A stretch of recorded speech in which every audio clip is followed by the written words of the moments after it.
This morning I'm going to make dumplings, and these are vegetarian dumplings which are going to be added to a vegetarian stew, but you can put chicken or whatever you want in the stew. But these are vegetarian dumplings. I've got 4 ounces of self-raising flour and 2 ounces of margarine. And I'm going to cut them up quickly. I don't want to use suet because then the dumplings wouldn't be vegetarian, and I don't want animal fat in these dumplings. So you can just chop the margarine up into small pieces. It can be quite rough, just takes a few minutes, but it doesn't have to be exact. This is what you want it to look a bit like, breadcrumbs. And now I'm going to add the herbs or whatever you want. I don't put salt in because I'm on a low salt diet. So I put pepper in, black pepper.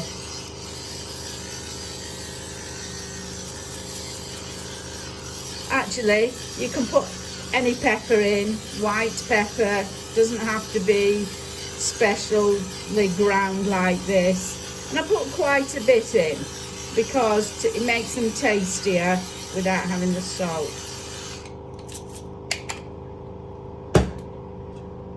I also put sage in. It gives them a nice taste. Put about so much in. And basil. I don't know. I usually have it in the cupboard, so I put a bit of that in as well. You could put curry in if you didn't want the herbs and you wanted them a bit spicier and tastier. But this time I'm just doing herbs. And sometimes I have a look and I think, put a few more in. If I haven't got them, it's less. But they look okay. At this stage now, I pour some water in, and I usually do it by looking, but it isn't much. It is just to bind them and make them a bit sticky, maybe. Top chefs would do this differently, but this is just for an everyday meal.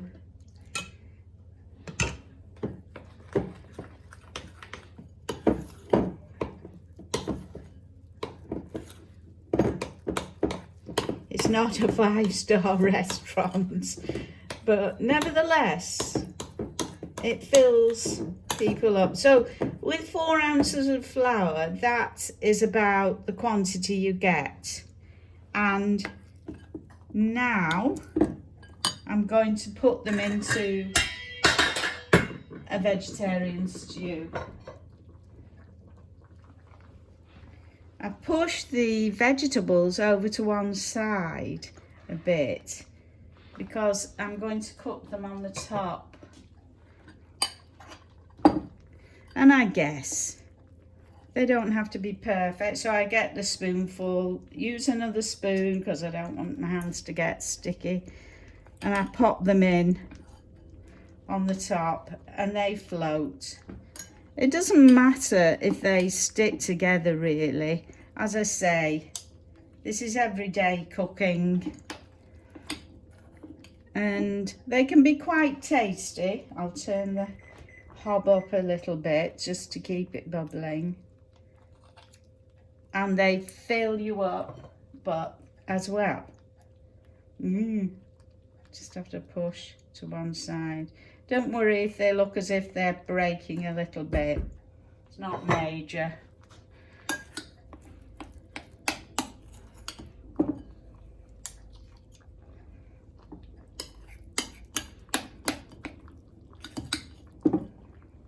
You can make them as big or as small as you want.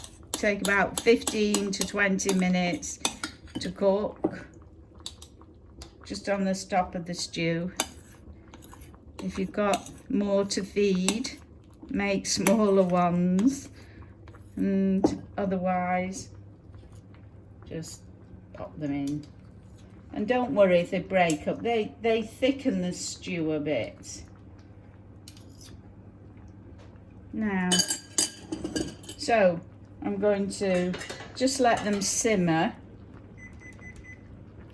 and put the lid on. And there we go. Wait 20 minutes, 15 to 20 minutes.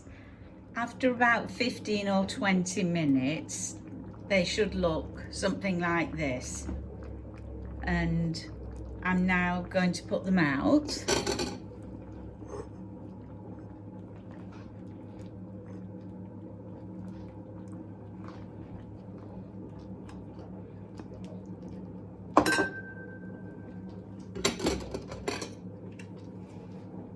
And put the stew on the top. Oh, well, at the side. So the stew has carrots and onions, potatoes, frozen peas, celery in if I've got it, whatever, but it's quite a filling dish. You can actually thicken the stock, but I'm not doing that today. Also,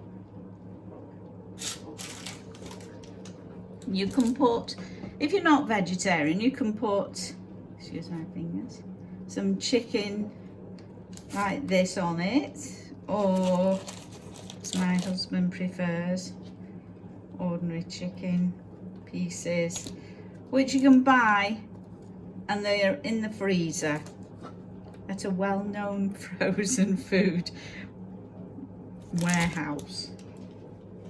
So there we have it. Goes nice with fruity sauce or anything like that. HB sauce is tasty. So you can have it vegetarian, or you can add to it whatever you want. I think you can make it really in about an hour, including cooking time and maybe an hour and 20 minutes cooking time and peeling. So that's it. Vegetarian stew or chicken stew as we like, and whatever.